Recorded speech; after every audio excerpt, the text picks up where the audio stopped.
தியாகராஜன் இயக்கத்தில் top star Prashanth நடிக்கும் அந்தகன் August 9 முதல் உலகமெங்கும் உங்கள் அபிமான திரையரங்குகளில். ப்ராப்ளம் வந்தா என்ன பண்ணுவ? லெஃப்ட் போவியா, ரைட் போவியா?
வருகை தந்திருக்கும் அனைத்து பத்திரிகையாளர் நண்பர்களுக்கும், அப்புறம் ப்ரொடியூசர், டைரக்டர்ஸ் எல்லாருக்கும் என்னுடைய முதற்கண் வணக்கங்களை தெரிவித்துக் கொள்கிறேன்.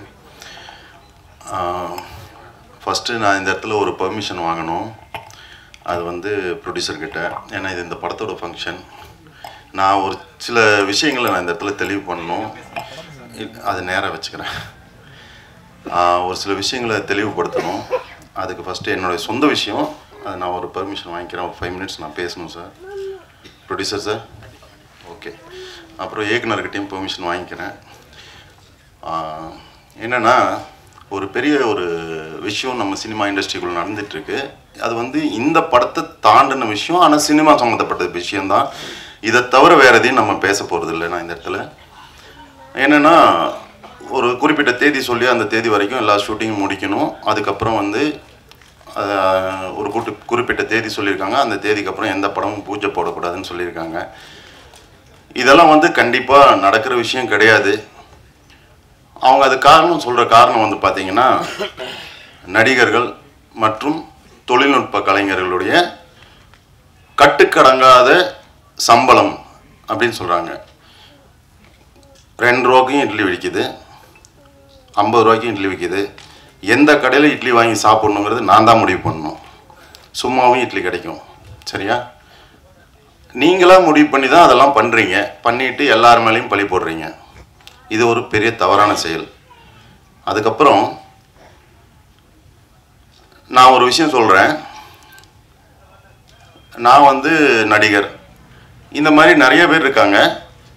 ஒரு கேட்டகரி, ஒவ்வொரு கேட்டகரி இருக்குது. ஒரு கேட்டகரி வந்து இவ்வளோ தான் சம்பளம் வாங்கணும் அப்படின்னு ஒரு ஃபிக்ஸ் இருக்குது. மித்த கேட்டகரிக்கு வந்து சம்பளம் ஃபிக்ஸ் பண்ண முடியாது. ஒரு மெஷின் அப்படின்னா அந்த மெஷின் வந்து கிரைண்டர்னால் எல்லா கிரைண்டரும் மாவாட்டும். என் வீட்டில் என்ன பிராண்டு கிரைண்டர் வாங்கி வச்சுருக்காங்கிறது என்னோட இஷ்டம் இல்லையா? 1000 ரூபாய்க்கு வாங்கி வைக்கலாம், 50,000க்கு வாங்கி வைக்கலாம். அது அவங்கவுங்க இஷ்டம். அதே மாதிரி எதில் ஆட்டினாலும் மாவு தான்.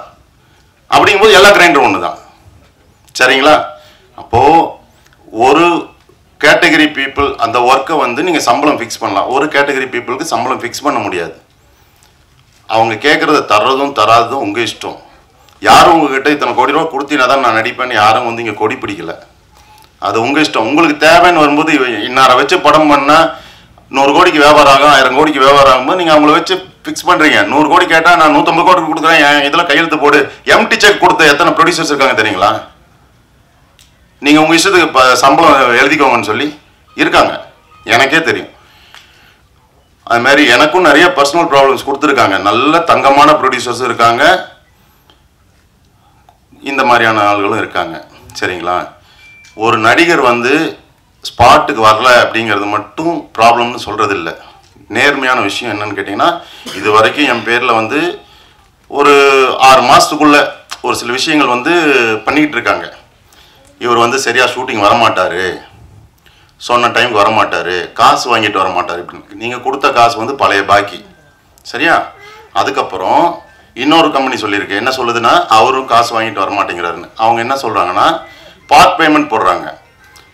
ஒரு சம்பளம் பேசுகிறோம், அந்த சம்பளம் பேசி ஷூட்டிங் நடக்குது, போய் நடிக்கிறோம், நடித்ததுக்கப்புறம் சம்பளம் தரல. இந்த இடத்துல நான் வந்து நல்லவன் நான் சொல்ல விரும்பல, இருந்தாலும் இது சொல்லக்கூடிய சூழ்நிலை வரனால சொல்கிறேன். 1 லட்ச ரூபா வாங்கி ஒருத்தருக்கு ஹார்ட் ஆப்ரேஷனுக்கு நான் கொடுக்குறேன்னு சொல்லியிருக்கேன். ஹார்ட் ஆப்ரேஷன் முக்கியமா இல்லையா? நீ படம் எடுக்கிறத விட ரொம்ப முக்கியம் அது.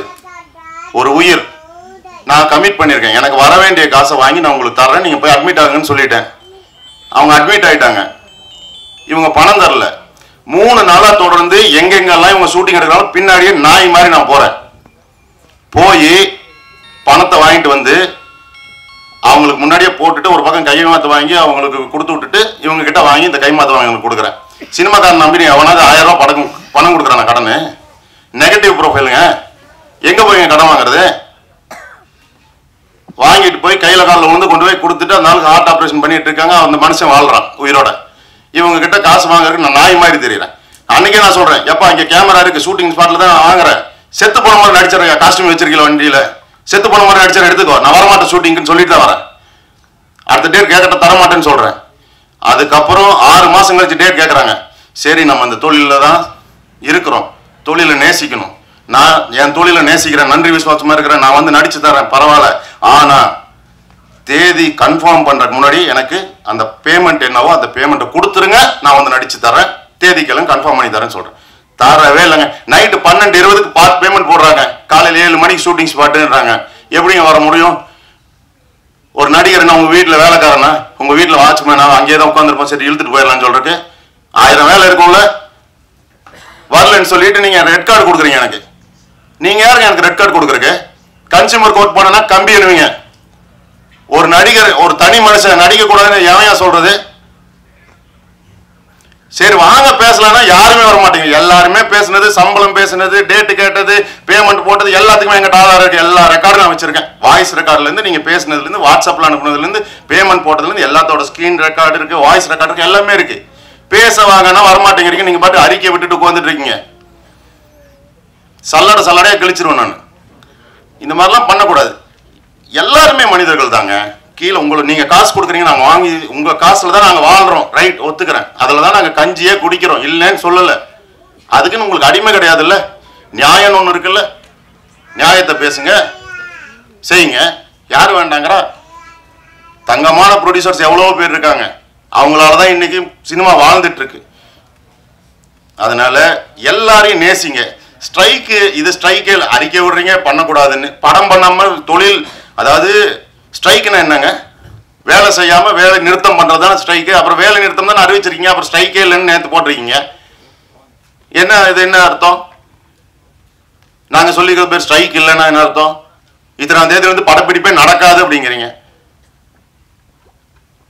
1200 ரூபா சம்பளம் வாங்கிட்டு போறோம், என்ன பண்ணுவான்? ரோட்ல நின்று பிச்சை எடுப்பானா?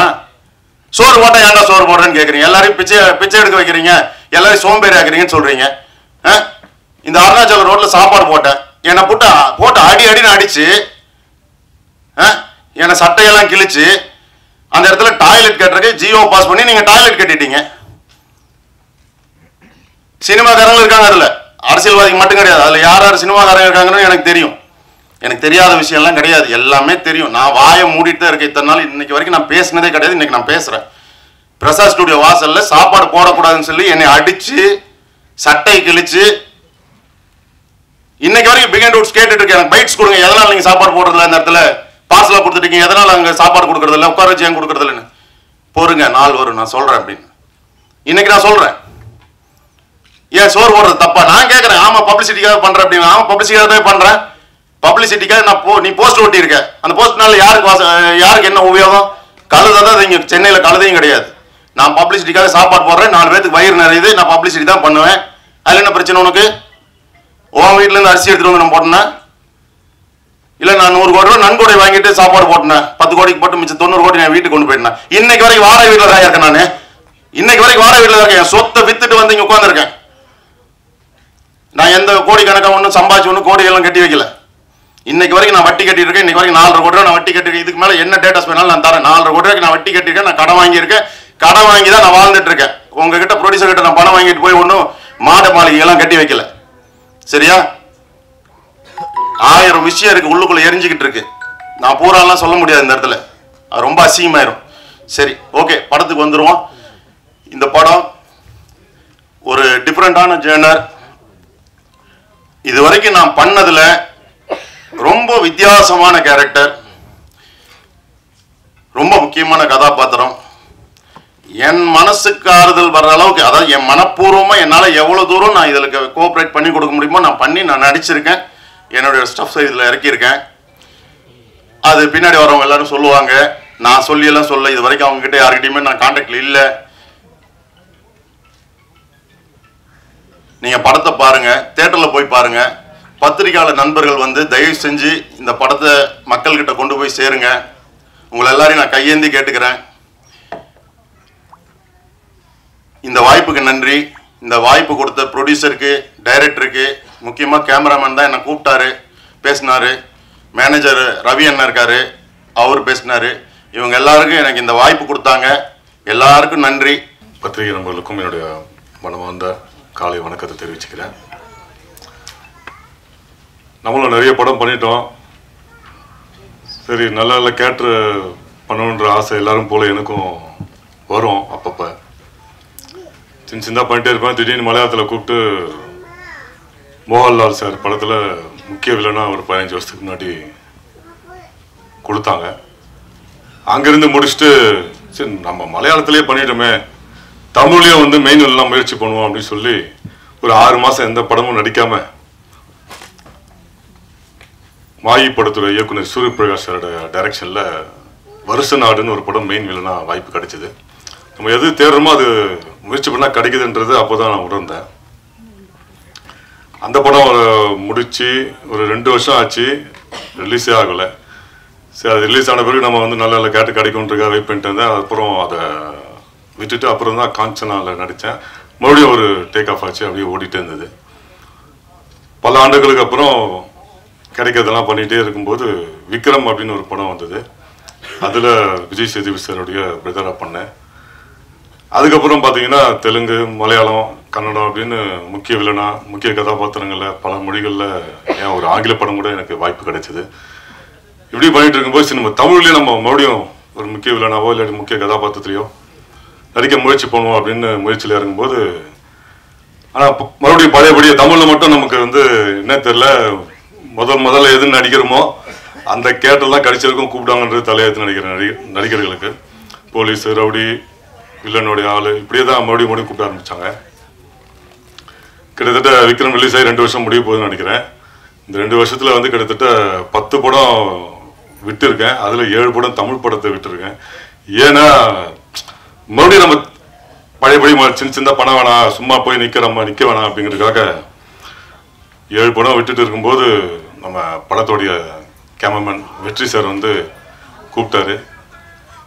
அப்புறம் சொன்னார், இது மாதிரி நல்ல கேரக்டர் சார், ஒரு பாய் கேரக்டர், முஸ்லீம் கேரக்டர் அப்படின்னு சொன்னார். சரி பண்ணுவோம் அப்படின்னு சொல்லி தான் இந்த படத்தில் வந்து நான் நடித்தேன். முதல்ல வெற்றி சாருக்கு என்னுடைய நன்றியை தெரிவிச்சுக்கிறேன். ஒரு அருமையான கேரக்டர். நான் இந்த தாடியை வச்சு சலாரில் நடிக்க ஆரம்பித்த பிறகு அது சலாரோடைய பார்ட் 2 இருக்கிறதுனால இதை அப்படியே மெயின்டைன் பண்ணியிருந்தேன். பட் இந்த தாடியை வச்ச பிறகு தான் நல்ல நல்ல கேரக்டர்ஸ் வந்து கிடைச்சிட்ருக்கு.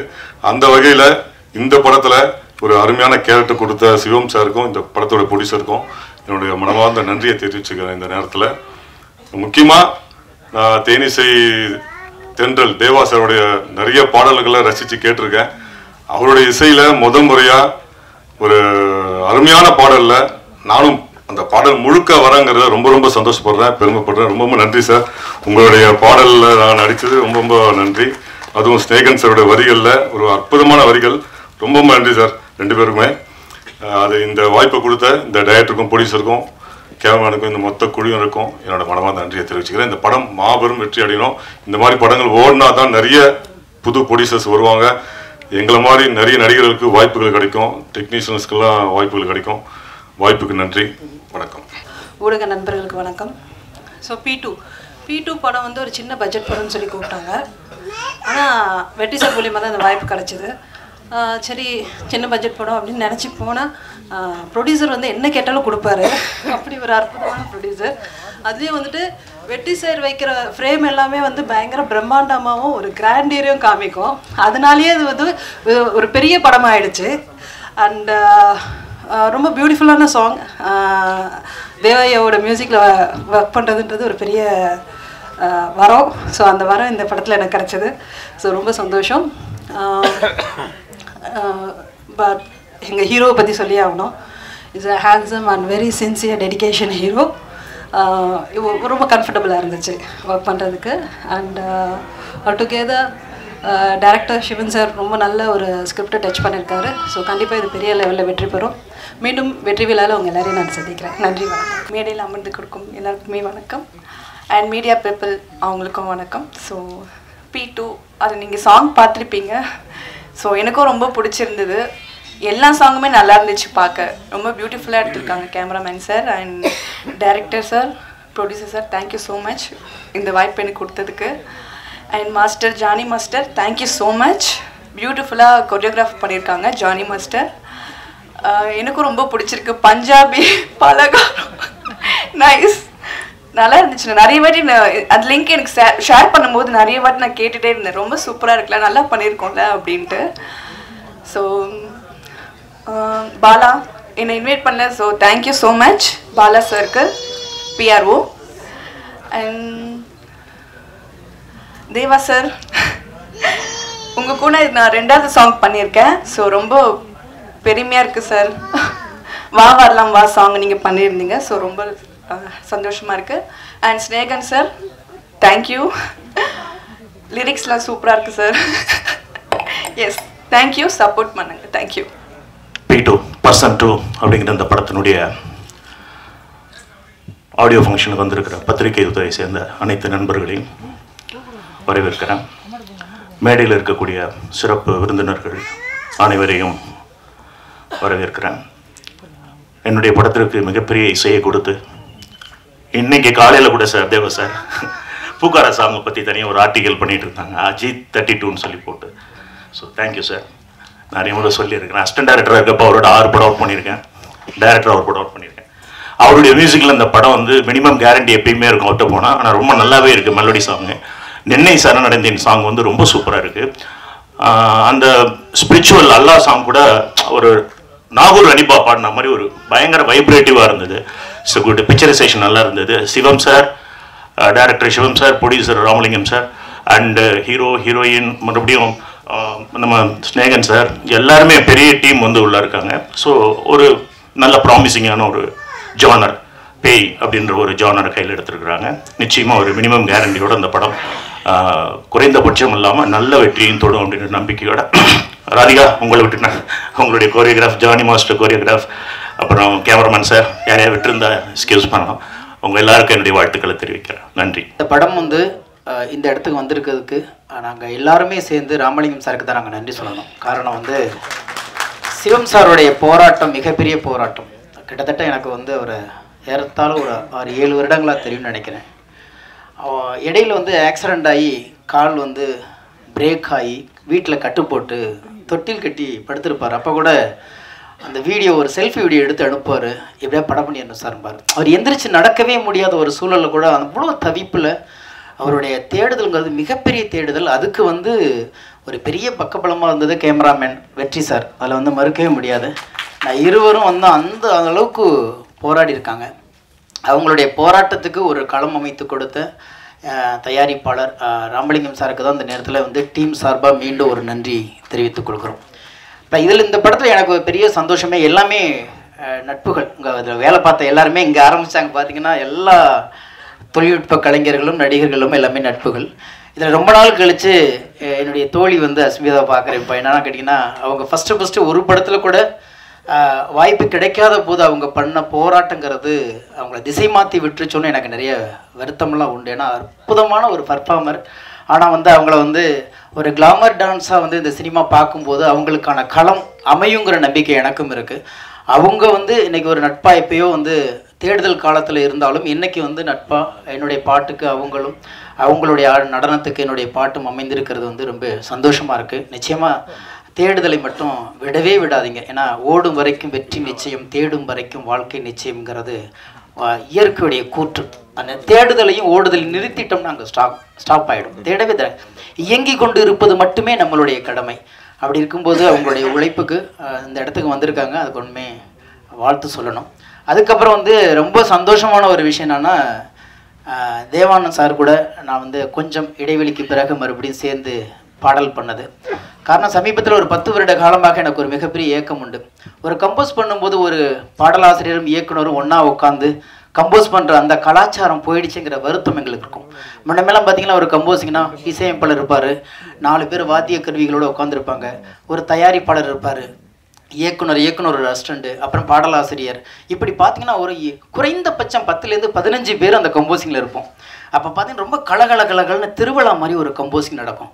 ஒரு பாட்டு டியூன் பண்ணும்போதே எழுதுறது, சரியில்லைன்னு மாற்றுறது, ஒரு வரி வந்துடுச்சுட்டா எல்லாரும் பாராட்டுறது, அந்த சந்தோஷமாக உருவாக்கின பாடல்களுடைய ஆயுள் இன்னைக்கு மிகப்பெரிய அழுத்தமாக இன்னைக்கு எவர்கிரீனாக இருக்கிறதுக்கு காரணமே அந்த இடத்துல படைப்பாளிகள் எல்லாம் சேர்ந்து படைத்த படைப்பு.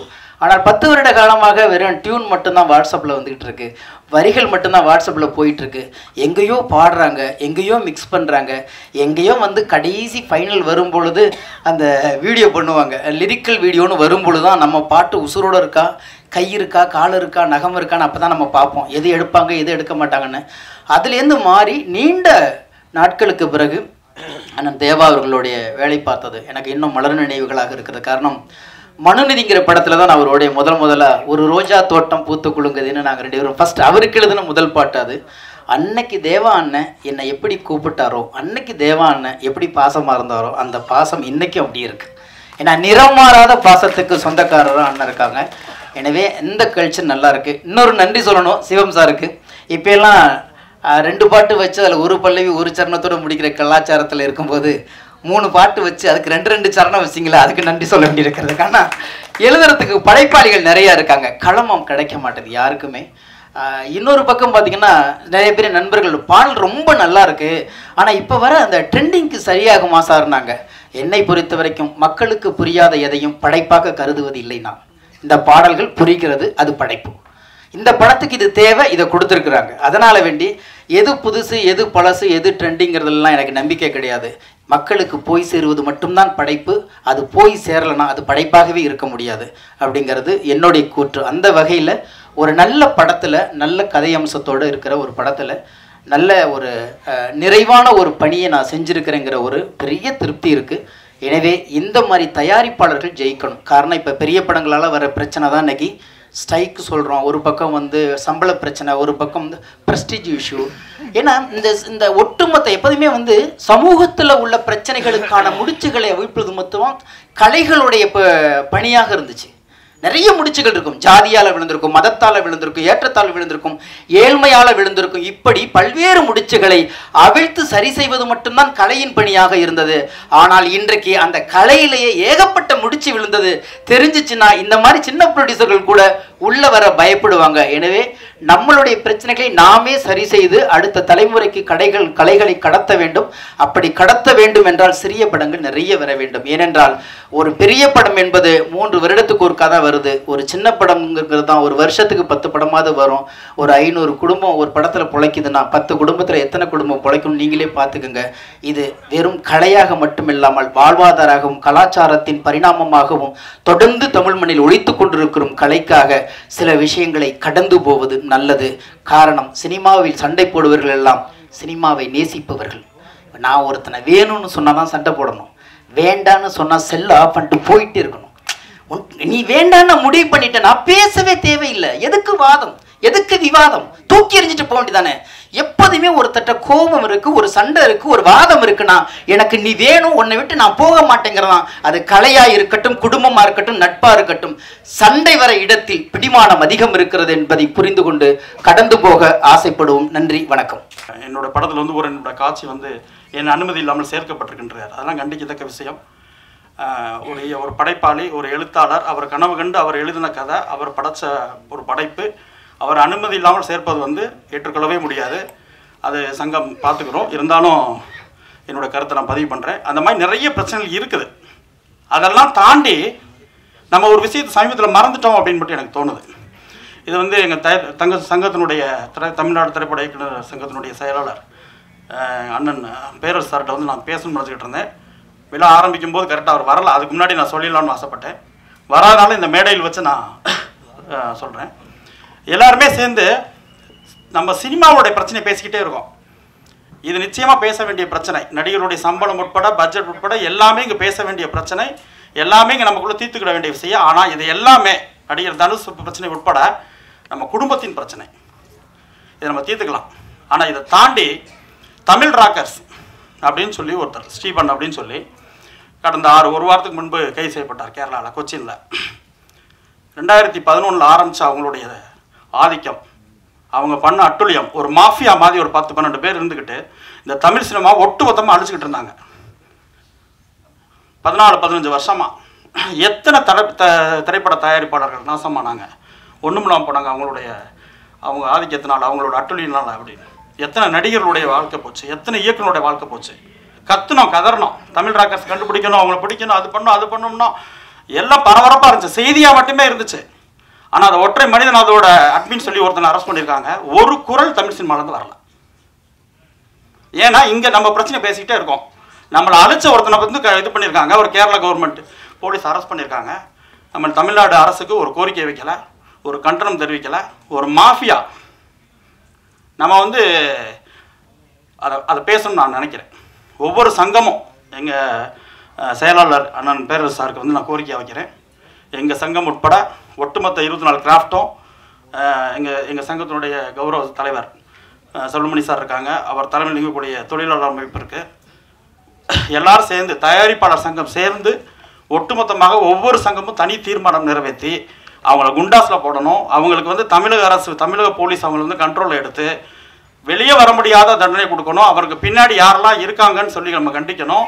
யாரையும் வெளியே வரவிடாத அளவுக்கு அவங்கள நம்ம பண்ணி, இதன் பிறகு தமிழ் சினிமாவை அழிப்பதற்காக எந்த ஒரு மாஃபியா கேங் கிளம்புனாலும் அவங்களுக்கு அச்சம் தரக்கூடிய அளவுக்கு அந்த தண்டனை இருக்கணும். அப்படி ஒரு அழுத்தத்தை இந்த அரசுக்கு நம்ம கொடுக்கணும் அப்படின்னு நான் ஒரு கோரிக்கையை வச்சுக்கிறேன். நன்றி. மாதிரி பேசலாம். இப்போ ராஜேஷ் என்ன பேசுவார்னு தெரியல எனக்கு. எல்லாம் சுமார் 4th இயர் 5th இயர்னு போயிட்டுருக்கு. எஸ்ஆர் புறப்பாரு இன்னைக்கு பொங்கிட்டார். இன்னைக்கு P2 இருவர் ட்ரெய்லர் உள்ள இப்போ உள்ள அந்த ட்ரெண்டிங் வாங்கல, அது ஒரு இந்த ஹாரர் மூவி. நம்ம ட்ரெய்லர் பார்க்கும்போது ஒரு த்ரில்லர் இருக்குது, அதே சமயத்தில் ஒரு நல்ல மெசேஜும் இதில் இருக்குதுன்னு நினைக்கிறேன். நம்ம சம்பத் ராம் பண்ணியிருந்தார் அந்த பாய் கேரக்டரு. கெட்டப் கரெக்டாக இருக்குது சார். ஆமாம், உங்களுக்கு எதை போட்டாலும் கரெக்டாக தான் இருக்குது. அதனால உங்களுக்கு நல்லா இருக்குது. இல்லை, அதனால அவங்க அங்கே தூக்கிட்டு போட்டாங்க, மலையா தூக்கிட்டு போட்டாங்க. ஆமாம் ஆமாம், வெளியே போய் பெறதுக்கு அப்புறம் தான் தமிழுக்கு நம்ம அருமை தெரியும். இங்கே இருந்தால் தெரியாது. நீங்கள் ஆதகப்படாதீங்க, பெரிய ஆளுக்கு வந்துடுவீங்க. இப்போ சத்யராஜ்லாம் ஃபஸ்ட்டு அடியாள மாதிரி நடிச்சவர் தான். அப்புறம் ரவுடியாக இருந்தார். அப்புறம் எல்லா படத்துலையும் ரேப் பண்ண மாதிரி நடித்தார். அதுக்கு ஒரு பெரிய ஹீரோ ஆகிட்டார். நிறைய ஆர்டிஸ்ட்டு, ஒரு இப்போ விஜய் சேதுபதி ஆரம்பத்தில் ஒரு ஜூனியர் ஆர்டிஸ்ட் தான் வந்தார். இன்றைக்கி ஒரு பெரிய ஹீரோ ஆகிட்டார். சூரி, நிறைய பேர் இருப்பாங்க. ஆனால் ஒரு சினேகர் சார் சொன்ன மாதிரி ஓடிட்டே இருக்கணும், தேடிட்டே இருக்கணும், கரெக்டாக அமைஞ்சிடும். அவங்க என்னோட அவங்களுக்கு கிடைக்கலன்னு அந்த அந்த ஆதங்கம், கவலை வரக்கூடாது. கிடைக்குங்கிற ஒரு நம்பிக்கை இருக்கணும். கண்டிப்பாக அவங்களுக்கு வந்துடும், பரப்படாதீங்க.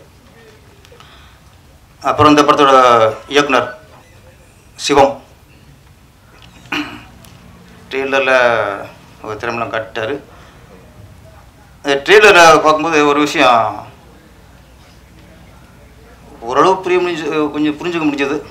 ஒரு காதலர்கள் பொண்ணுறாங்கன்னு நினைக்கிறேன். பாவிகள் கொண்டதில் ஆவிகள் ஆளிதுன்னு நினைக்கிறேன்.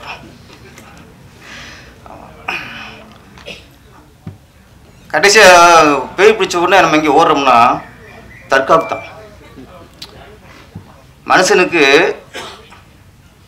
பிரிவினை அப்படிங்கும்போது வெவ்வேறு மதம், வெவ்வேறு தெய்வம். ஆனால் பிரச்சனை வந்துட்டா எல்லாத்தையும் ஒன்று தான் நம்மளுக்கு.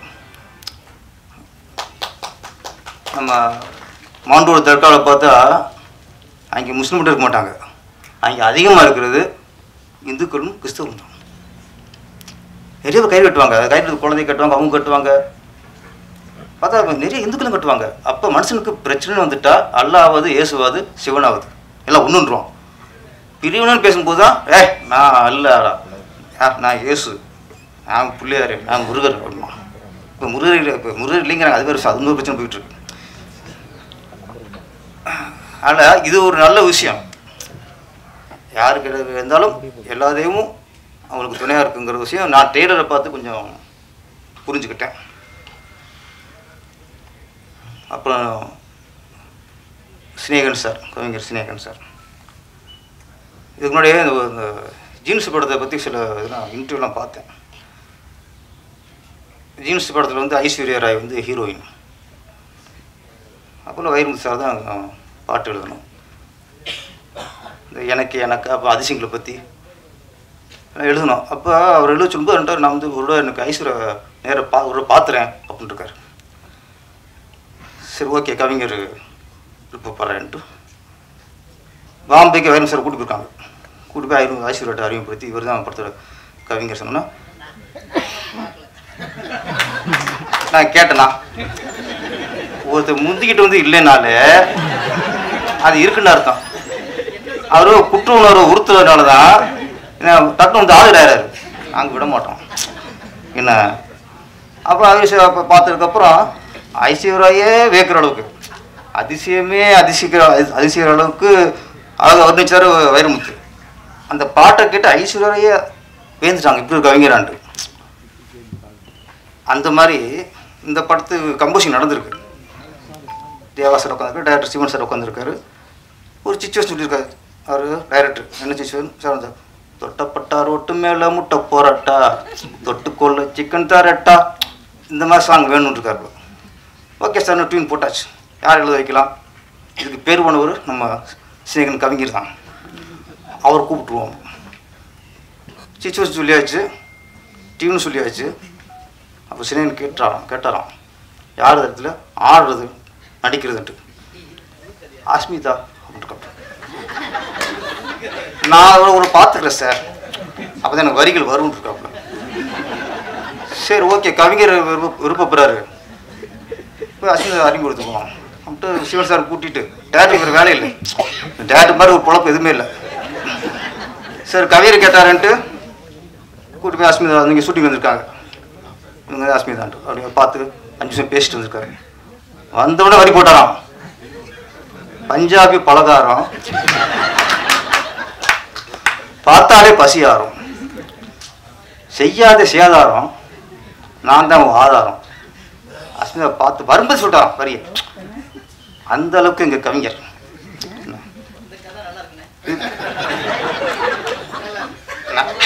நீங்கள் எல்லாம் பாருங்க, ஃபஸ்ட்டு அவர் வந்து நான் இல்லை இருக்குன்னு நான் சொல்கிறேன். இப்போ இது கதைங்கிறாரு. என்ன இதெல்லாம் நான் என்ன கேள்வி வந்திருக்கேன், நான் சும்மா ஆடியோ வர மாட்டேன்.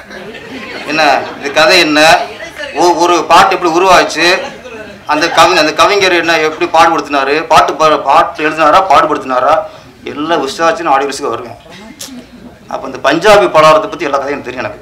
என்ன இங்கே வந்துட்டு சகோதரி அஸ்மிதா பேசிப்படுறது சகோதரி தான், எல்லாரும் சகோதரி தான் அவங்க. ஆனால் ஸ்னேகன் சார் ஒரு ஆதங்கம், எப்படி சம்பத்ராம் சொன்னமோ அதே மாதிரி தான். சில நேரங்களில் கலைஞரோட வழி திசை மாறிடும். நம்மளுடைய திறமைகள் வந்து நம்மளோட திறமை ஒன்று இருக்கும், ஆனால் திரையுலகம் வந்து வேறு மாதிரி அதை வெளிக்காட்டிடும். சில்க் ஸ்மிதா அவர்கள் நெருக்கி ஒரு 800 படங்கள் 1000 படத்துக்கு அவங்க ஆடி இருக்கலாம். ஆனால் இன்றைக்கும் சில்க் ஸ்மிதானா அலைகள் ஓதியில் தான் அந்த கேரக்டர் நம்ம ஞாபகம் இருக்குது. எத்தனை படம் நடிச்சாரு, அது அந்த படத்தில் அவங்களுடைய திறமை, அதான் ஒரிஜினல் திறமை அது. அது மாதிரி அஸ்மிதா அவங்களுக்கு ஃபியூச்சரில் நல்ல ஒரு கேரக்டர் அமையும். ஆமாம், இப்படியே ஒரு காட்சி பொருளாக கவர்ச்சி பொருளெல்லாம் கடந்து போயிடாது, நம்பிக்கையோட இருக்க.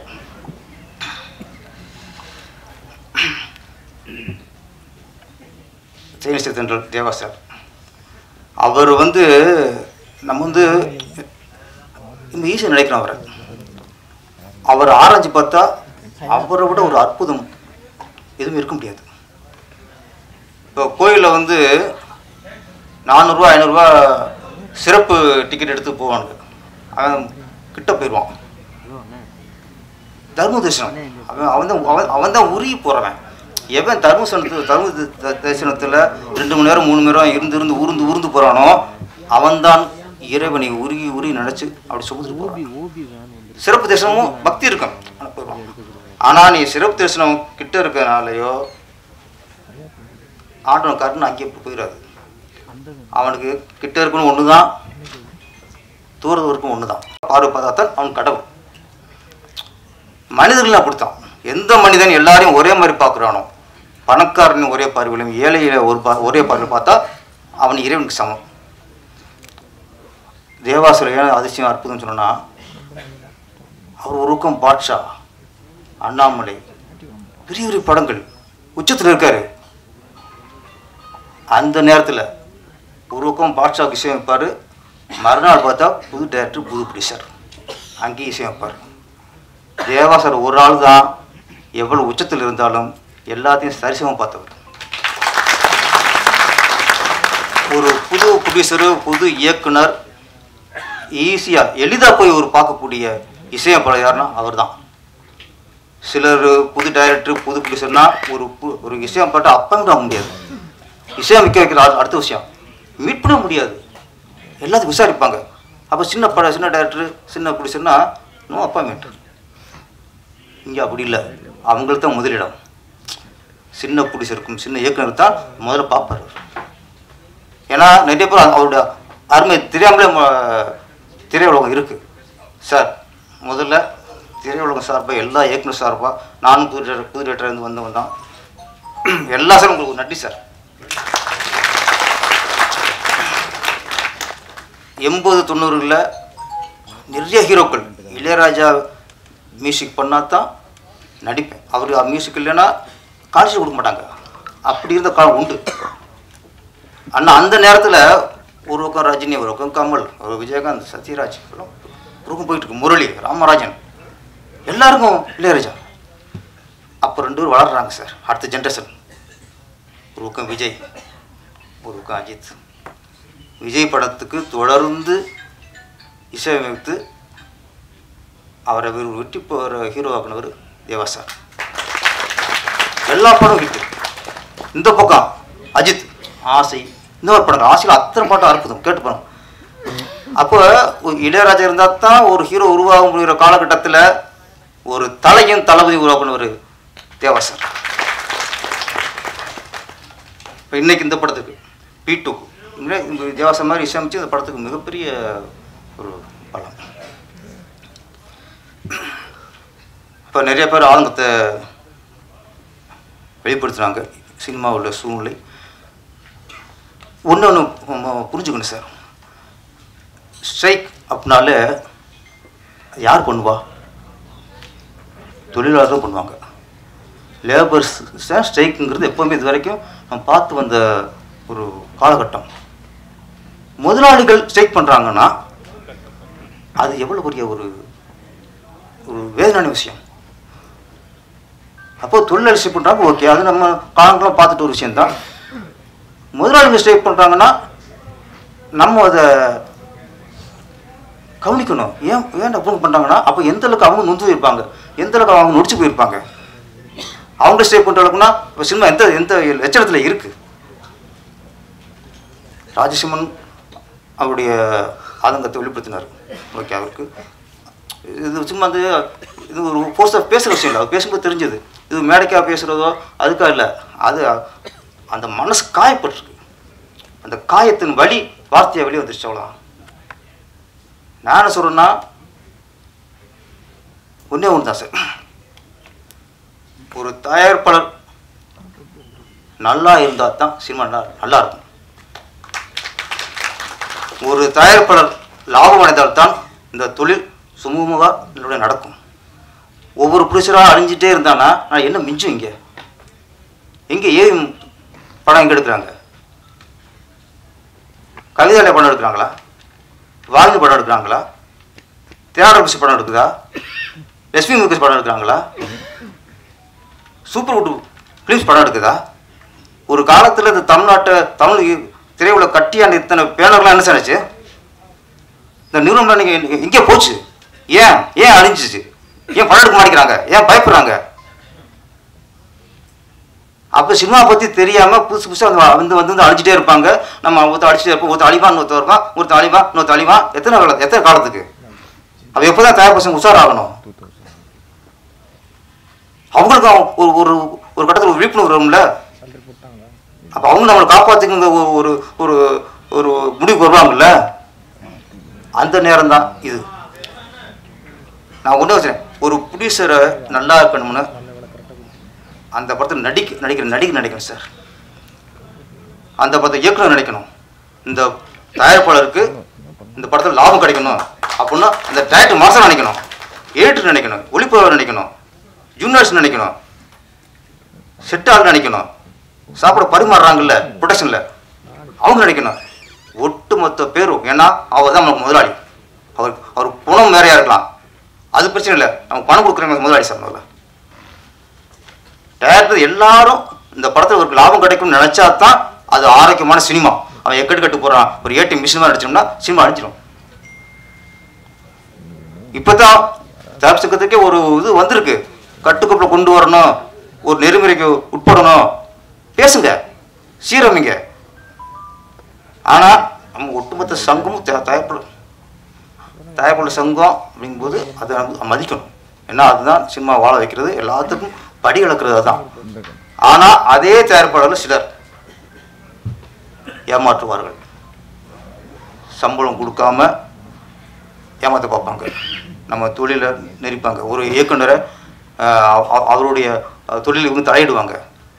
சொன்னாங்களே ஒருத்தர் விஜய் மில்டன், படத்தை அவர் இல்லாமலே ஒரு காட்சியை மாற்றி அமைச்சிட்டாங்கன்ட்டு.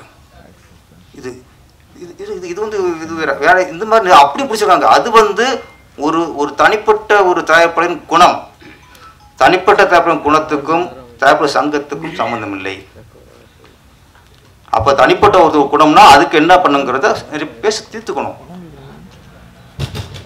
ராஜேஷ்மன் ஒன்று சொன்னார், எங்கே பிரச்சனை வருதுன்னா இது இது வந்து திரையுலக குடும்பம் சார். தயாரிப்பாளர்கள், பெப்சி தொழிலாளர்கள், நடிகர்கள் எல்லாமே திரைத்துறை தானே ஃபஸ்ட்டு. இது அரசியல் கட்சி இல்லையே. நடிகர் சங்கம் ஒரு பக்கம் அறிக்கை, தயாரிப்பாளர் சங்கம் ஒரு பக்கம் அறிக்கை, இந்த பக்கம் பெப்சி ஒரு பக்கம் ஒரு அறிக்கை. நம்ம நல்லா அரசியல் நடத்திக்கிருக்கோம், ஆளுக்கு கொள்கை கோட்பாட்டை வெளிப்படுத்திக்கிருக்கோம். குடும்பம், இந்த அண்ணன் தம்பி, அண்ணன் தங்கச்சி. ஃபஸ்ட்டு ஒரு சங்கத்துக்குள்ள நடக்கிற பிரச்சனையை ப்ரெஸ்ஸில் சொல்கிறது தப்பு சார். ஃபஸ்ட்டு உங்களுக்கு தப்பு. எதுக்கு ப்ரெஸ் சொல்றியா? நீங்கள் எலெக்ஷன் நிற்க போயிடலாங்க, மக்கள் ஓட்டுக்க போயிடலாம், மக்கள்கிட்ட போய் இந்த எலெக்ஷன் சொல்கிறீங்க. ஏற்கனவே நிறைய ஆளுகள் விமர்சகர்கள் வந்து சினிமா நாடிச்சிருக்காங்க. ஏதாவது கிடைக்குமா, அவன் தப்பு நானா, இவன் குடும்பம் இப்படியா, இந்த நடிகை இப்படியா, இந்த நடிகை அங்கே போச்சா இங்கே போச்சா, இதை வச்சா நிறைய பேர் புலப்படுத்திக்கிறாங்க. இது பத்தாண்டு நம்ம வேற இந்த குடும்ப சண்டை போய் அமௌண்ட்டை கொடுத்தோம்னா இது வழங்குமா? ஃபஸ்ட்டு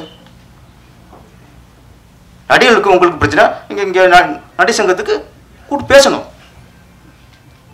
ராஜசிம்மனுக்கு ஒரு பிரச்சனையா, வாங்க, என்ன பிரச்சனை? எங்கள் இயக்குனர் சங்கத்தை சொல்கிறேன். இயக்குனர் சங்கத்துக்கு நிறைய பஞ்சாயத்து வருது சார். அதில் ஒரு இயக்குனர் வந்து ஒரு தயாரிப்பாளர் மேலே புகார் கொடுப்பாரு. நாங்கள் கூட்டு விசாரிக்கணும்னு தெரியும். சில நேரங்களில் எங்கள் இயக்குனர் தப்பு இருக்கும். அது ரெண்டு பேரும் ஒன்றா வச்சு பேசும்போது தான் தவறு யாருடையது. புகார் கொடுத்துட்டா புகார் கொடுக்கப்பட்ட ஒரு தப்பாயிருவாரா என்ன? விசாரிக்க போது தான் தெரியும் யார் தப்பு, யார் மேலே தவறுங்கிறான். அப்போ எங்கள் இயக்க சங்கத்தில் சில பஞ்சாயத்தில் எங்கள் இயக்குனர் தவறு இருக்கும். அவர்கிட்ட அப்போ சுட்டி காட்டி ஒரு மேலே தப்பு இருக்குது, நீ இப்படி மாற்றிக்கோ, நீ இவ்வளோ எதிர்பார்க்காத, இது வாங்கிக்கோ அப்படின்பா போயிடுவாங்க. எந்த இயக்க சங்கத்தில் எத்தனையோ பிரச்சனை வந்துருக்கு சார். எவ்வளோ முடியும் இது வரைக்கும் பிரச்சனை வந்து கொடுத்தது இல்லை. நாங்கள் அந்த வகையில் இயக்க சங்கத்தை நினச்சி நான் பெருமைப்படுறேன். எங்கள் இயக்க சங்கத்தில் ஒரு இது இருக்குது, தேர்தலே. எங்கள் தேர்தலில் போஸ்ட் ஓட்டுறதோ மீடியாவில் போய் பேசுகிறதோ அதெல்லாம் கூடாது. அது தேர்தல் அறிக்கையில் நாங்கள் வந்து போட்டிருப்போம். ஆனால் நம்ம வந்து குடும்ப விஷயம். இதில் வந்து ஒரு நடிகர் மேலே தப்பு இருக்கா கூப்பிட்டு பேசினா சரியாயிடும். இதை போய் போட்டு பத்திரிக்கை போட்டோன்னே நீங்கள் பத்திரிக்கை வெளியே போனதுக்கப்புறம் தான் அப்போ ஈகோ ஜாஸ்தியாகிடும். பத்திரிக்கை பப்ளிக்கில் ஒரு விஷயம் போனவுடனே என் பேர் கெட்டு போச்சு அப்படியே திருப்பி அவரை கூப்பிட்டு வந்து சமாளிப்படுத்துறது ரொம்ப கஷ்டமாயிடும். ஆனால் இதுக்கு சினிமா பிரச்சனைகள் சினிமாவில் சொன்னது இந்த விமர்சனம் பேர்லேயே நிறைய கொள்கிறாங்க. இதில் இது நம்மளே போய் அவங்களுக்கு தீனி கொடுக்குறோம். இது ஈக்குவலாக பிரச்சனை வந்து சுமூகத்துக்கு வராது. இன்னொன்று இந்த ஸ்ட்ரைக்கு தயவுசெய்து ராஜன் சார் இருக்கார், இந்த ஸ்ட்ரைக் நடக்கக்கூடாது சார், நடக்கக்கூடாது. ஒரு முதலாளி ஸ்ட்ரைக் பண்ணாங்கிற ஒரு வரலாறு நம்ம தமிழ் திரையில் வந்துடக்கூடாது. அது மிகப்பெரிய அவமானம். இன்னொன்று அதில் பாதிக்கப்படுறது தயாரிப்பில் பாதிக்கப்படுறது அதிகமாக பாதிக்கப்பட போகிறதில்ல. பாதிக்கப்படுறது யாருன்னா திரைத்துறை தொழிலாளர்கள் தான், அவங்க தான், தினக்கூலிகள் தான். அன்னன்னைக்கு சம்பளம் வாங்குறான் பாருங்க. நீங்கள் 4 மாதம் 5 மாதம் ஸ்ட்ரைக் போட்டுட்டீங்கன்னா அவன் சவுத்துக்கு என்ன பண்ணுவான், அவனுக்கு என்ன வருமானம் பண்ணுவாங்க. அதனால் ஸ்ட்ரைக் நடக்கக்கூடாது அப்படின்னு நான் ஆண்டவனை வேண்டிக்கிறேன். ராஜேஷ் சார் அதெல்லாம் பார்த்துக்குவார். P2 படம் மிகப்பெரிய வெற்றி அடையணும். இதில் வந்து அந்த ஹார்ட் ஒர்க்கு ட்ரெயிலே தெரியுது, சிவத்தோட ஹார்ட் ஒர்க்கு கேமரா வெற்றி வந்து உண்மையிலேயே ரொம்ப சாஸ்திரம் பிரமாண்டமாக இருக்குது. இந்த படத்தை நடித்த கதாநாயகன் எல்லாருக்கும் இந்த படம் பேர் வரணும். அந்த நின்னே சரணடைந்தன் பாடல் ரொம்ப நல்லா இருந்துச்சு சினேஷ் சார். ஆனால் அந்த சாங்கை தனியாக கட்டு வச்சுக்கல, எங்கள் விஷுவில் வேறு. நின்னே சரணடைந்தன் காதலாங்கும் போது விஷயம் வேறு மாதிரி இருக்கும். ஆனால் இந்த கதைக்கு ஏற்ற மாதிரி நம்ம சிவன் வந்து அதையும் எங்களுக்கு பாக்கிட்டார். ஆமாம், நம்ம வேறு மாதிரி நினச்சிக்கிட்டு இருக்கோம், இவ வேறு நினைவு வச்சுட்டாரு. ஒரு படத்துக்கு ஏற்ற மாதிரி அவங்க அமைச்சுக்குவாங்க. இந்த படம் மிகப்பெரிய வெற்றி அடையணும். ராதிகா மேடம், ஜானி மாஸ்டர் எல்லாரும் உழைப்பும் வீண் போகாது. எல்லாரும் வெற்றி கிடைக்கும் சார். நன்றி, வணக்கம். எல்லாம் பேசிட்டாங்க. ஆரம்பத்தில் பேசின தம்பி நடிகர் தயாரிப்பாளர் அவர் யார் துரோகம் பண்ணார்ன்றது மட்டும் சொல்லாமல் ஒட்டுமொத்த ப்ரொடியூசரை எது தப்பு பண்ண மாதிரி ஜென்ரலாக பேசிட்டு போயிட்டார். தம்பி, உங்களுக்கு துரோகம் பண்ணவன் தப்பு, அது எப்படி துரோகம்லாம் தெரியாது. இது ஒரு ப்ரொடியூசர் நடத்துகிற விழா. அவர் என்ன கஷ்டப்பட்டாருன்னு நீங்கள் அவரை பார்த்து கேட்டால் தான் தெரியும். ஒட்டுமொத்தமாக பேசிட்டு ப்ரொடியூசர் கவுன்சில் தலையிடலை. நீங்கள் கவுன்சிலில் போய் கம்ப்ளைண்ட் பண்ணிக்கலாம், கோச்சிக்காதீங்க. ஒரு அண்ணனாக கேட்குறேன், எத்தனை மெம்பர் இருக்காங்க? 2000 மெம்பர் இருக்காங்க. எவ்வளோ பிரச்சனை, படம் எடுக்கிறோம் 200 பேர் எடுக்கிறான், எத்தனை பிரச்சனை வரும். அப்போ ப்ரொடியூசர் கவுன்சிலில் வந்து கேட்கும். நாம போ நடிகர் சங்கம், நீங்கள் நடிகர்னா நடிகர் சங்கம் போகணும். இப்போ பாருங்க, நீங்கள் இந்த தம்பி நம்ம நல்லா பேசுனீங்க, பட் திருட்டு விசிறியை பற்றி லைக்கா பற்றி பேசுனீங்களே. பர்மா பசாரில் போய் கலவரத்தை பண்ணி அடிச்சு நொறுக்கி 5 நாள் ஜெயிலில் இருந்த கே ராஜனை அவன் ஆயிச்சானா? ஒரு தாதரிச்சானா? செய்யவே மாட்டான். நீ தலையிட்டினா என்ன பண்ணுவாங்க பின்னால? அவர் எதுக்கு அங்கே போறாரு? நானா போனேன். உலக நாயகன் எனக்கு ஃபோன் போட்டு அவர் போய் கலவரம் பண்ணி அங்கே வெட்டு குத்தாயி அவர் ஓடி போய் செக்ரட்டரியேட்டுக்கிட்ட இருந்து எனக்கு ஃபோன் பண்ணுறார். திருப்பி ஓடும்போது பர்மா பசாரில் என்னை வந்து வெட்டிட்டாங்க, கலவரம் ஆயிடுச்சு, நீங்கள் பாப்பா. அப்போ நான் தமிழ் திரைப்பட பாதுகாப்பு கழகம்னு ஆரம்பித்து திருட்டு விசிடி தயாரிக்கிறவன் விற்கிறவன் கடையெல்லாம் அடிச்சுக்கிட்டு இருக்கேன், ரவுடிசம் பண்ணேன். போலீஸ் என்னை எச்சரித்தது, கவலைப்படலை, என் சினிமாவை அழிச்சிக்கிட்டு இருக்கீங்க, அவனை அடக்கு குண்டர் சட்டத்தில் போடுன்னு போராடி 5 நாள் ஜெயிலுக்கு போன சினிமாக்காரன் யாருன்னா இருக்கானா? அது மட்டும் இல்லை, 9 படம் எடுத்து 3 கோடி லாஸ் ஆனேன். அதில் டபுள்ஸ்னு ஒரு படம், பிரபுதேவா மீனா, என் தம்பி தேவாவின் மகன் ஸ்ரீகாந்தாக எங்கள் செல்ல பிள்ளை, அவனை மியூசிக் டைரக்டராக போட்டேன். ஃபர்ஸ்ட் பிக்சர் நான் தான் போட்டேன். அடுத்து நினைக்காத நாளில் பார்த்திபன் தேவனே, என் தம்பி தேவா தேனிசை தென்றல் அவர் இசை, இப்படிலாம் எடுத்து அது 2 படமே எனக்கு லாஸ். சின்ன படம் எடுத்து சின்ன லாஸ், பெரிய படம் எடுத்து பெரிய லாஸ். நானும் இந்த சினிமாவுக்காக உழைச்சிக்கிட்டு இருக்கேன். அதை விட்டுட்டு எல்லாரும் நல்லா இருக்கணும். படம் எடுக்கிறோம் முதல்ல நல்லா இருக்கணும். படம் எடுக்கிறவன் நல்லா இருந்தால் சினிமா உலகமே நல்லா இருக்கும். கலைஞர்கள், வேலையாள், தொழிலாளி எல்லாரும். என் பேரரசு பேருரையாற்றினார், எல்லா சப்ஜெக்டும் தொட்டுட்டார். நம்ம பேசுறதுக்கு ஒன்றும் இல்லை, அவர் சொன்னதெல்லாம் உண்மை. ஆனால் இப்போ 5 யூடியூப்பில் நான் பேட்டி கொடுத்துருக்கேன். 5 நாளாக என்கிட்ட வந்துக்கிட்டே இருக்காங்க. எதுவாக இருந்தாலும் ஸ்ட்ரைக் என்பது கூடாது, பேசி தீர்க்க வேண்டும். ப்ரொடியூசர்ஸ் தம்பி ஒன்று கேட்குறேன், ஒரு 5 வருஷம் கணக்கு எடுத்துங்க. அண்ணனை தப்பாக நினைக்காதீங்க. வேதனை, எல்லா ப்ரொடியூசர் வேதனையும் என் மனசில் இருக்குது. ஏன்னா ப்ரொடியூசருக்காக நான் வாழ்ந்துக்கிட்டு இருக்கேன். இந்த 5 வருஷத்தில் படம் எடுத்தவன் ஒரு 1000 பேர் இருப்பாங்க. 1500 2000 கூட இருக்கும். அதில் எத்தனை பேர் இப்போ படம் எடுக்கிறாங்க? யாரும் அதில் போன வருஷம் படம் எடுத்தவங்க இப்போ யார் எடுக்கிறாங்க? ஏன் எடுக்கலை? என் ப்ரொடியூசருக்கு என்னென்னா, ஒரு படம் எடுக்கும் போது பணம் போட்டு அது வெற்றி பெற்று பாதி பணம் வந்தால் கூட மறுபடியும் படம் தான் ஆரம்பிப்பான். 100% திருப்பி வர வேண்டாம். பாதி பணம் திரும்பி வந்தாலும் படம் தான் ஆரம்பிப்பான். 100கணக்கான தொழிலாளிக்கு வேலை. நடிகர் எப்படி வாழ்கிறாங்கன்ற பற்றி எனக்கு கவலை இல்லை. அவங்க எப்படி ஒன்றா வாழ்ந்துருவாங்க. ஒரு படத்தில் ஒரு 50 லட்சம் சம்பளம் வாங்கினா ஒரு 2 வருஷம் தள்ளலாம். ஆனால் என் தொழிலாளி கதி என்ன? அன்னன்னைக்கு வேலை செய்ய சம்பாரிச்சாதான் அவங்க கூட பிழைக்கும். இப்போ திடீர்னு ஸ்ட்ரைக்குன்னு அறிவிச்சா அவங்க குடும்ப கதி என்ன? முன்னால் விஷால் ப்ரொடியூசர் கவுன்சில் தலைவராக இருந்தப்போ கியூபு பணம் வாரத்துக்கு 8000 கட்டணும். கியூபுக்கு படம் தேட்டருக்கு வரணும்னா கியூப் மூலமாக தான் வரும். 8000 வாரத்துக்கு. அது அதிகமாக இருக்குது, குறைக்கணும்னு ஸ்ட்ரைக்குன்னு ஆரம்பிச்சிட்டேன். 4 மாதம் ஓடிச்சு. தொழிலாளி பட்ட வேதனை. நடிகர் சங்கத்திலேயே 3000 நடிகர் ஜூனியர் ஆர்டிஸ்ட் துணை நடிகர்கள் இருக்காங்க. அவங்க வாழ்க்கை என்ன ஆகும்? இப்படி அப்போவே ஒரு பெரிய அப்புறம் வாபஸ் வாங்கிட்டார். 4 மாதத்துக்கு அப்புறம் வாங்கினதுக்கு அப்புறம் என்னாச்சு தெரியுங்களா? 8000 இருந்தது 12000 ஆயிடுச்சு. வாரம் 12000. என்ன பிரயோஜனம் ஸ்ட்ரைக் பண்ணி? இந்த ஏழை தொழிலாளி கஷ்டப்பட்டான்னு. அதுதான் அந்த அனுபவத்தில் நான் இப்போ 5 நாளாக சொல்லிகிட்டு இருக்கேன். பேட்டியில் நீங்கள் இப்போ இந்தியா கிளிட்ஸ், சினி உலகம், அப்புறம் ஆதம் தமிழ், இன்னும் 2 யாரோ பேர் எனக்கு நினைவில்லை. பேட்டி இப்போ 5 நாளாக கொடுத்துக்கிட்டு இருக்கேன். என்னை தேடி தான் வர்றாங்க. பேசுவோம், எதுவாக இருந்தாலும் பேசுவோம். நடிகர் தவிர்த்து பேசுவோம். சில நடிகர்கள் ப்ரொடியூசரை வேதனைப்படுத்துகிறாங்களே. என்ன வேதனை தெரியுமா? கொடுமை பண்ணுறாங்க. 11 மணிக்கு ஷூட்டிங் வர்றான், 9 மணிக்கு ஷூட்டிங்க்கு, 3 மணிக்கு போயிடுறாங்க. என்ன ஒரு நாள் கால் ஷீட் எவ்வளோ செலவாகுது தெரியுமா? அப்போ யாருடைய லாஸ்? கடைசியில் ரிலீஸ் அப்போ ப்ரொடியூசர் அங்கே பணம் வாங்கி சம்பாரிச்சிங்களே, யாராவது அந்த ப்ரொடியூசருக்கு துணையாக நிற்கிறாங்களா? நிற்கணும்னு அவசியம் இல்லை, ஆனால் நின்னீங்கன்னா நல்லது. ஒரு முதலாளி நமக்கு பணம் கொடுத்த முதல்ல கஷ்டப்படக்கூடாது. நின்னா அவர் ஒரு ஆறுதல் கூட இருக்காங்க.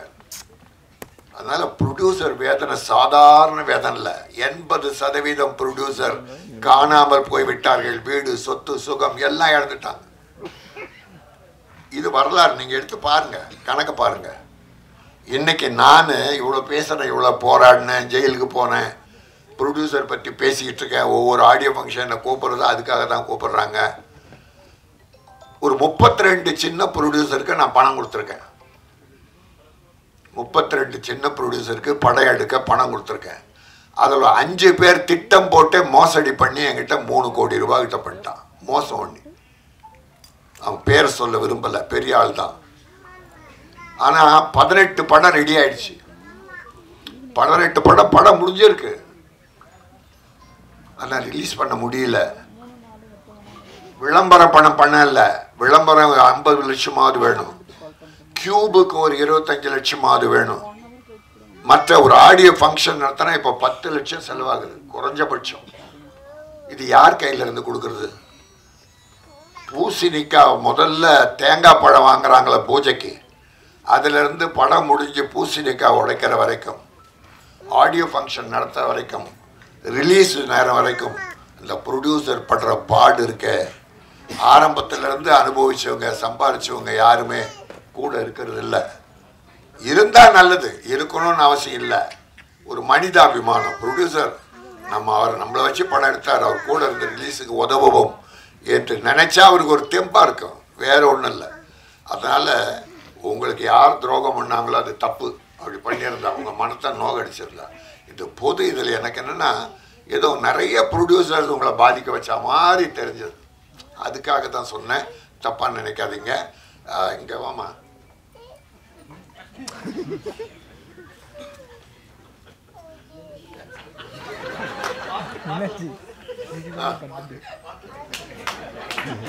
பஞ்சாபி பலகாரம் பார்த்தாலே பசியாரும். இல்லை எடுக்குது, இப்போ பசி எடுக்குது தம்பி. செய்யாத சேதாரம் நான் தானே அதுக்கு ஆதாரம். இந்த குசுபை குடிச்ச சினேகர் கம்பரு தம்பி, சத்தியமா வரிகள் பிரமாதம்.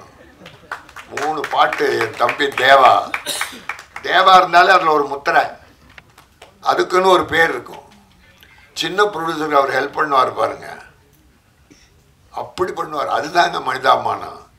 ஒரு ப்ரொடியூசர் வந்து பணத்தை எடுத்துகிட்டு வந்து உங்ககிட்ட வந்துட்டா அவன் பாவப்பட்டவன் இல்லை, அவ்வளோ வேதனை அனுபவிக்கணும். கடவுள் என்ன, நீ பாவப்பட்டவன், உன் பணத்தை எடுத்து எல்லாரும் கூடுனவன். என்ன ஆசையில் படம் எடுத்தார் ராமலிங்கம்? ராமலிங்கம் என்ன அனுபவிச்சிட்டார் இதில்? தம்பி சிவம் அற்புதமாக அவருக்கு ஒத்துழைச்சி பிரமாதம் பண்ணி, ட்ரெய்லர் பிரமாதம் தம்பி. இதில் வெற்றி தெரியுது தம்பி, சிவம் வெற்றி தெரியுது, ஒரு குறையே இல்லை. பல ஆடியோ ஃபங்க்ஷன் கலந்துக்கிறோம், ஆனால் மன நிறைவோடு இந்த படத்தை பார்த்தோம்.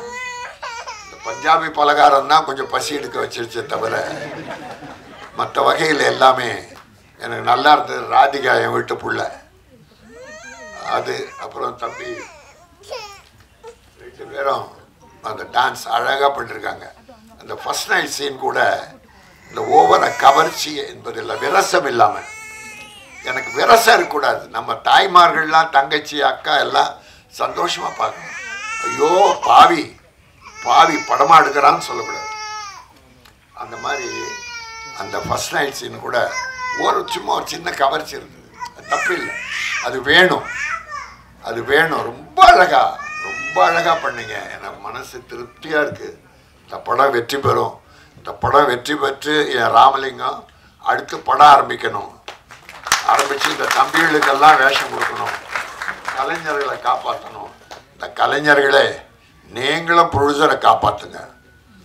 எல்லாத்தையும் அனுபவிச்சுட்டு கைவிட்டுட்டு நடுத்தெருவில் விட்டுட்டு போயிடாதீங்க. ஆயிரக்கணக்கான ப்ரொடியூசர் அனாதையாக அலைகிறார்கள். எல்லாத்தையும் இழந்து சுகம் துக்கம் குடும்பம் எல்லாத்தையும் இழந்து அலைகிற வரலாறு என்னிடத்தில் இருக்கிறது. அதனால இப்போ இருக்கிற சினிமா ஸ்ட்ரைக், தொழிலாளர்களை பட்டினி போடாதீர்கள். பேச்சுவார்த்தை மூலம் எல்லா விஷயங்களையும் தீர்த்து கொள்ளலாம். நடிகர் சங்கமும் தவறு செய்கிற அந்த நடிகர்களை கண்டிக்கணும். தெரியும், நடிகர் சங்கத்துக்கே தெரியும் யார் யார் எப்படி, எல்லாரையும் சொல்ல. இப்போ கார்த்திக் தம்பி இருக்குது, ஜெயம் ரவி இருக்குது, விஜய் சேதுபதி, சிவகார்த்திகேயன், இன்னும் நிறைய நடிகர்கள்லாம் டேட்டு கொடுத்தா கரெக்டாக பர்ஃபெக்டாக நடித்து முடிப்பாங்க. அவ்வளோதான் வேணும். 9 மணி கால் ஷீட்னா ரஜினி சார் 7:30 மணிக்கெல்லாம் வந்து உட்கார்றாரு. அன்றைக்கி சிவாஜி கணேசன் 7:30 மணிக்கு மேக்கப் போட, அதனால தான் காலமெல்லாம் வாழ்ந்தார்கள். இன்றைக்கி ரஜினிகாந்த் சூப்பர் ஸ்டார்னு பேர் எடுக்கிறாருன்னா எந்த ப்ரொடியூசருக்கும் அவர் வேதனை தந்ததில்லை. 95% எல்லாமே வெற்றி படங்களை கொடுத்து ப்ரொடியூசரை வாழ வைத்தார். ஆகவே எல்லோரும் தயாரிப்பாளர் நன்றாக இருக்க வேண்டும் என்று நல்ல மனதோடு வாழ்த்தி வேலை செய்யுங்கள். கடைசி வரை துணை நில்லுங்கள். சினிமா வெற்றி பெறும்.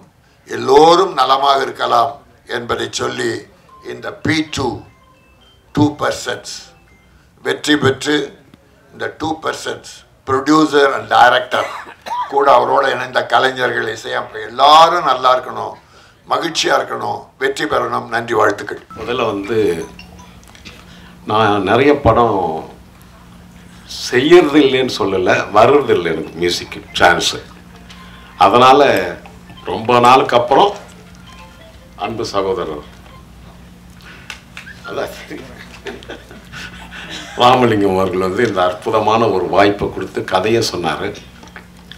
முதல்ல அவருக்கு நான் தேங்க்ஸ் சொல்லிக்கிறேன். எனக்கு மட்டும் இல்லை, எல்லாரும் சொன்ன மாதிரி ஒரு தயாரிப்பாளர் நினச்சாதான் நிறைய டெக்னீஷியன், கலைஞர்கள், நடிகர்கள் எல்லாரும் வாழ முடியும். அதுக்கு அவருக்கு முதல்ல எல்லாருக்கும் அவருக்கு தேங்க்ஸ் சொல்லிக்கிறேன். அடுத்தது இந்த படத்தை ரொம்ப அற்புதமாக எடுத்திருக்காங்க. அதாவது பேக்ரவுண்ட் ஸ்கோருக்கு எனக்கு 10 நாள் பிடிச்சதுன்னா பார்த்துங்க.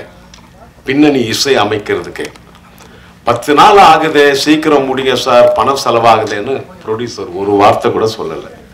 படம் நல்லா வரணும், அதுக்கு நீங்கள் என்ன மியூசிக் பண்ணுறீங்களோ நீங்கள் பண்ணுங்கள், டைம் எடுத்துங்க அப்படின்னு சொன்ன நம்ம முதலாளிக்கும் டைரக்டர் சிவம் அவர்களுக்கும் வெற்றி கேமராமேன் பார்த்தீங்கல்ல என்ன என்ன பண்ணியிருக்கார் வெற்றி அவர்கள்.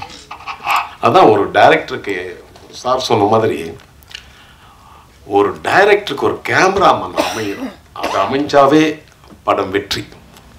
அதே போல் அந்த வெற்றி வந்து கேமராமேன் அமைஞ்சிருக்காரு.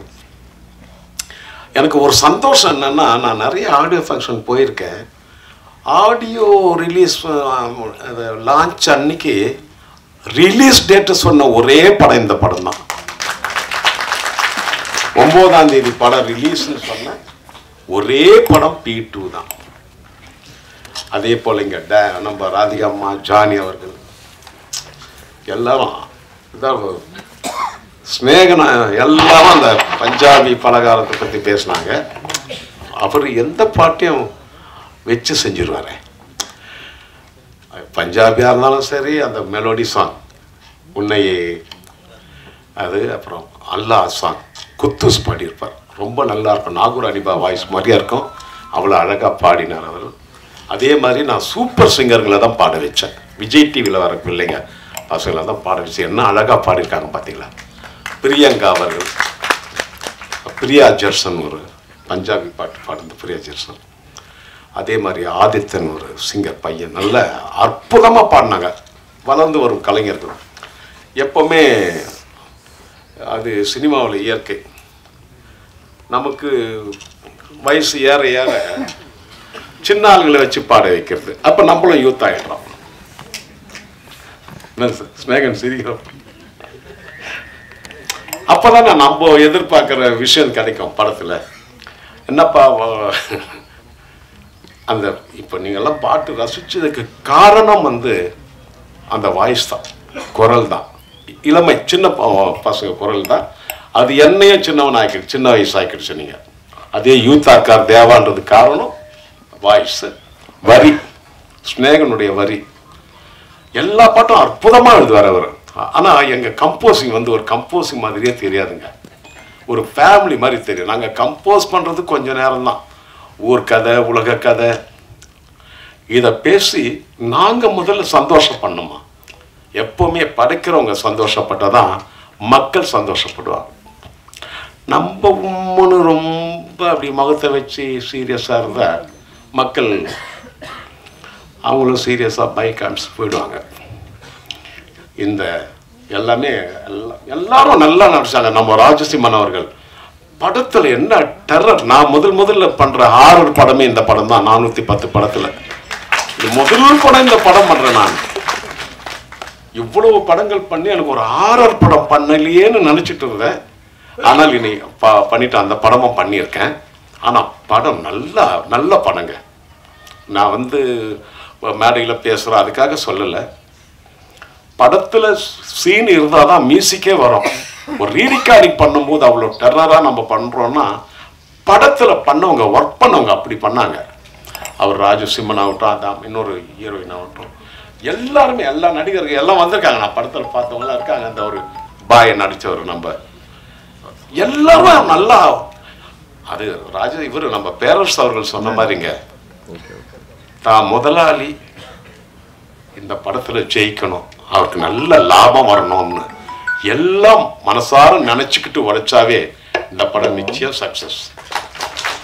அது மாதிரி தான் எல்லாரும் வந்து உழைச்சிருக்காங்க, எல்லாரும் பெர்ஃபார்மன்ஸ் பண்ணியிருக்காங்க, எல்லாம் நினைச்சு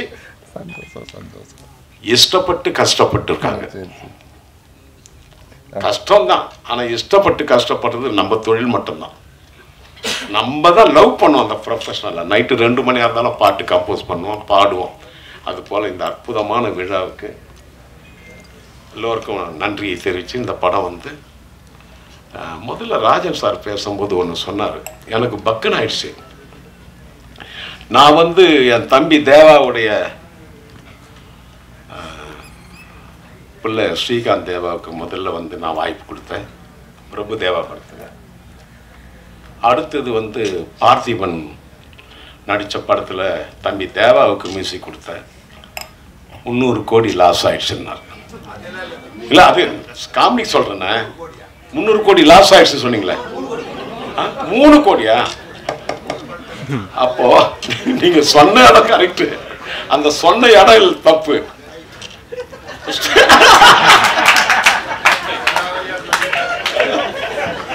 இல்ல இல்ல, நான் அண்ணனை வந்து நான் எப்பவுமே ஜாலியா பேசுவேன்.